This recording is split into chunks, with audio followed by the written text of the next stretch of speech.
Hi everyone, welcome back to my channel. Today I'm talking about vitiligo, which is an autoimmune condition. I'm going to just share some of the causes for it, how you might develop it, and then we'll go into a little bit more detail from there. So, like I said, vitiligo is an autoimmune condition. Most of the time, if you have vitiligo, it is triggered by a virus. There are certain types of viruses that might trigger it, but at the end of the day, it could be really any virus. Once you have something in your system that's keeping your immune system occupied at all times, your immune system will become very fatigued and dysfunctional. And just like any other autoimmune condition, once you have a dysfunctional and out of balanced immune system, it leads to tissue destruction, which is the autoimmune process. So it's heavily, I guess the immune system is heavily involved in this case, and typically there's a virus that's aggravating the immune system. And so what you want to do, and we'll get into this, is at some point you want to start getting on some antivirals and start working to balance that pathogenic and infectious load on the body. And once you reduce that, you can start slowing down the pigment destruction. So backing up a step, what is vitiligo? It's when the melanocytes, or that pigment in the skin, are being destroyed by your immune system. So the more that it gets destroyed, you'll start seeing a lightening in the skin, and even the hairs in the area where you are having the damage, the hairs might even turn white. So say you get vitiligo around your eyebrow hairs, if they're brown, might actually turn white as the melanocytes are being destroyed. Okay, so I do have a list of things that I want to talk through. So I have on my list here, just don't mind me. I'm going to be looking down periodically to just make sure I stay on track. So the first thing is, let's go into some triggers. So what are some triggers? How do you get this? Well, there are quite a few. I won't be able to get through everything, but I'll list the most important. So the first one, chronic pathogenic imbalance. So candida, parasites, viruses, and bacteria that should not be in the body are creating a heavy toxic burden and infectious burden on the system. This creates chronic inflammation, and over time, if it's not addressed, it leads to tissue destruction because it creates an imbalance in the immune system, typically Th2 dominance. Another trigger is an inflammatory diet. This is probably the most common thing because everybody in the world eats horrible for the most part. Burgers, fries, sugars, bad quality meats, a diet high in meat, lots of dairy, tons of alcohol consumption, etc. Our diets are terrible. Eating this way leads to chronic inflammation, and it leaves our body depleted of essential nutrients. If your body doesn't have the building blocks it needs to stay healthy and in balance, it will become out of balance. So changing up your diet will be so important. Medications as well. So if you are on NSAIDs or painkillers, if you're always taking Tylenol or Advil or Aleve for painful periods or headaches or whatever else, steroids, birth control, these are, if you are on Accutane or lots of antibiotics, these are medications or drugs that can lead to extreme immune dysregulation and lead to a lot of inflammation and tissue destruction. And there's a fly flying around. I'm sure you can see that. Chronic stress. Chronic stress is huge. This is something that I talk about a lot, both on my blog and on YouTube, on Instagram. Chronic stress really triggers the immune system. It creates an imbalance in the immune system, and it leads to Th2 dominance. I don't want to go into immune cells like Th1, Th2, and Th17 in this video because I've done it many times. If you're not quite sure what I'm referring to, you can head to my blog, holisticspring.com. Just click the blog tab, and in the search bar, search Th1, and you'll find 2 articles that explain a lot about the autoimmune process, tissue destruction, and the immune system. And that will help to understand a little bit more about what I'm talking about when I say Th2 dominance. But chronic stress triggers the part of the immune system that keeps you inflamed. It triggers it, and you'll stay inflamed permanently unless you reduce the chronic stress and then bring balance back to the immune system. Poor sleep is another huge thing. When you sleep at night and you get an elevated melatonin level, that melatonin actually helps your immune system regulate, and it brings you back to Th1 and Th2 balance rather than a dominance of Th2. If you're not getting good quality sleep, if you sleep really late at night, or if you work shift, if you're a nurse, or if you just are a person who never gets into deep sleep, you're going to have, again, imbalance in the immune system, which leads to tissue destruction. So getting good quality sleep at night is essential. If you have to take melatonin, do it. If you have to take GABA, do it. Do whatever it takes to get good quality sleep.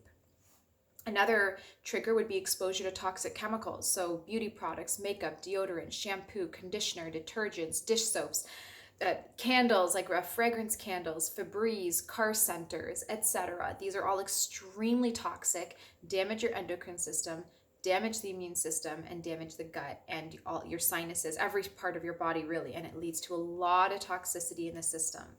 You guys know I've talked about this a lot. When you build up so much toxicity that your system is overburdened, this is when disease starts. So the more toxic you get, at some point the worse your disease is going to be, because if your liver and kidneys and elimination organs can't keep up with the toxicity that's being pushed into the body from things that I'm mentioning, diet, chemicals, medications, etc., what's going to happen is your body's going to store these toxins into cells and tissues. These toxins are so toxic that they damage the cells and tissues, leading to insane amounts of inflammation and immune dysregulation again. Mold exposure is another thing that you guys have to think about. This is something that is very common and a lot of people don't realize it. You can work in a school that might have mold, in an office place. You could have a damp basement. You can have mold on your windowsill or on your shower curtain. You might have mold in your house if you don't even see it.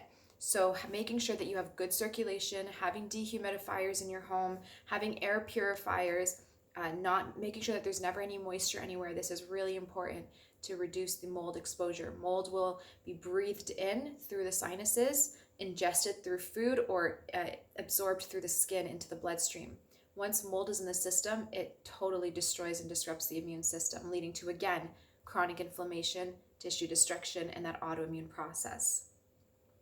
Another thing to think about is genetics. You guys, genetics plays a huge role in this. If one of your parents or grandparents or siblings, somebody has an autoimmune condition, you are at higher risk of having it. It does not mean you will develop an autoimmune, but it just means you, more than anyone else, has to be more careful with your diet and lifestyle to make sure that you don't develop it, because you are at a higher risk. So if you do have it in your genetics, you're already predisposed. You have to be even more careful with your lifestyle and diet.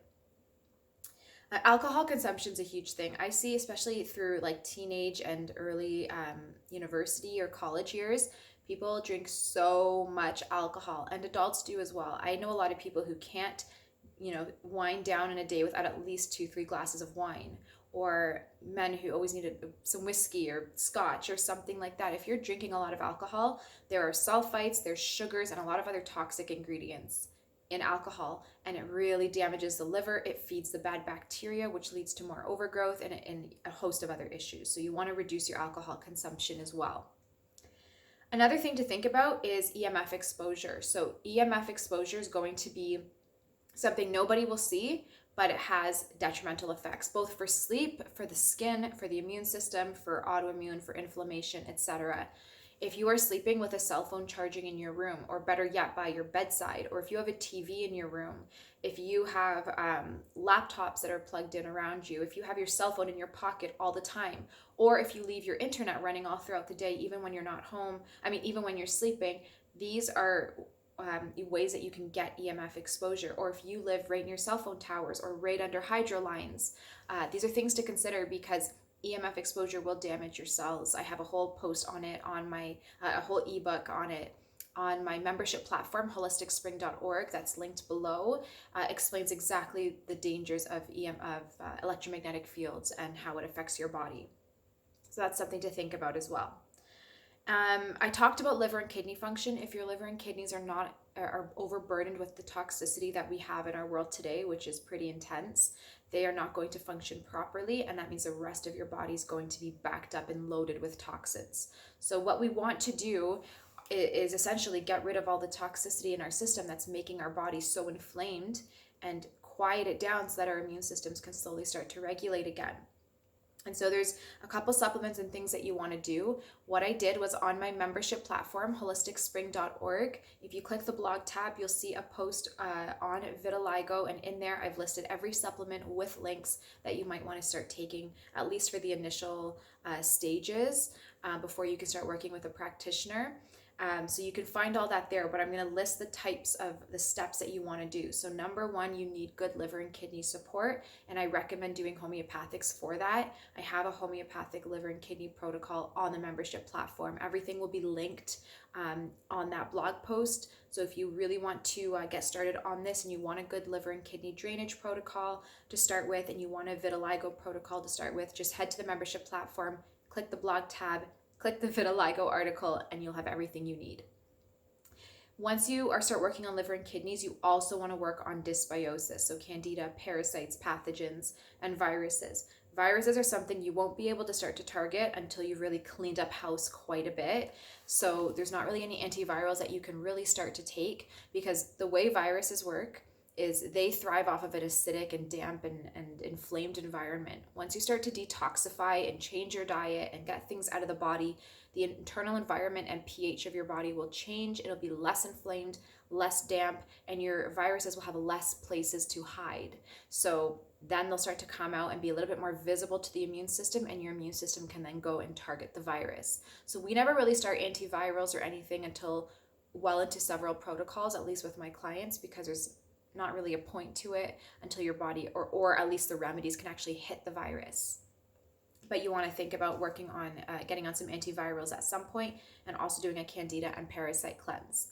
And then you also want to do supplements for inflammation as well. There are many out there. I would not suggest using a cod liver oil right off the bat, as that can lead to more inflammation longer term. And if you're interested as to why, you can go to my main website, holisticspring.com, and in that TH1, TH17 article that I talked about, I explain why you don't want to do cod liver oil right off the bat if you're inflamed. So lots of information. If you're a new follower, I know this might seem overwhelming to you, but if you just utilize the links in my description of this video and just kind of explore all the information and content that I've put out over the years, you'll start to understand and get a better picture as to what I'm referring to in this video. For digestion, you also need to do something. I recommend digestive enzymes. I recommend making sure that you're chewing your food well, practice food combining, lots of things that you can do. I've summarized all of it in my vitiligo blog post. And then you also want to do some gemotherapy. So these are a form of homeopathic that are going to help work on drainage, so skin drainage and liver drainage mainly for vitiligo. So again, that's all listed on that article. And then for diet, you need to start changing your diet. So you have to cut out all refined sugars, all bad oils. So no having pieces of cake. Don't go and get deep fried fries that are fried in canola oil or soybean oil. Avoid everything toxic and stick to a whole foods real diet. Have a big salad with some salmon and avocado. For dessert, make your own. Get canned coconut cream, a little bit of stevia, some cocoa powder, make a chocolate pudding. You want to have, healthy fats, protein, fruits that are not sugary, like berries, grapefruit, pomegranates, green apples. So just eat very fresh, very light, very clean, and this will help to slow down that tissue destructive process and slow down the spreading of the vitiligo. Everything, like I said, is summarized in the blog post on my membership platform, so you guys can head there and check it out.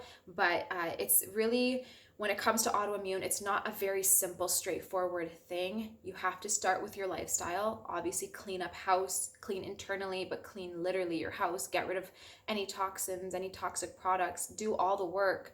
But when it comes to actually balancing the immune system, it gets quite complicated. There are many, many factors to take into account. So I always suggest working with a practitioner if you are able, because they will help guide you properly and without getting side effects or without wasting tons of money trying different supplements and things like that.